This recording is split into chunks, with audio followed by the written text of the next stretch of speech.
To save her mother who has dementia, a woman actually agrees to her devilish boss and plans to steal the miracle drug that her high school classmate risked his life to obtain.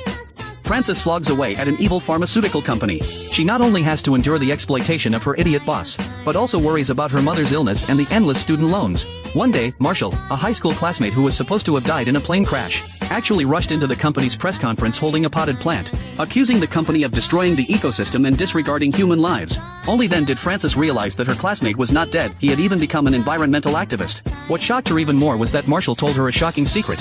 He had discovered a miracle drug that could cure everything, a kind of magical mushroom that grows in the valleys of Peru. But her company, driven by profit, was frantically destroying the only place where the miracle drug grows. And they, a cabal composed of major pharmaceutical companies and the government, were sparing no effort to strangle the miracle drug in its cradle. On one side, there was Marshall's plea in the hope of curing her mother.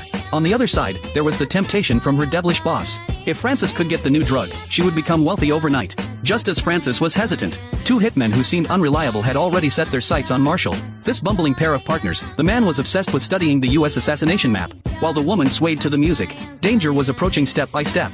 Marshall's mushrooms were about to run out. He took a risk to contact Frances, telling her that he was being followed and the situation was extremely urgent. On the phone, he begged for an urgent meeting. At this moment, the two hitmen had already locked onto his location. Frances left her boyfriend behind and resolutely rushed into this dangerous vortex full of the unknown. Would she be able to find Marshall before the hitmen acted? In the end, who would get their hands on that miracle drug that could cure everything?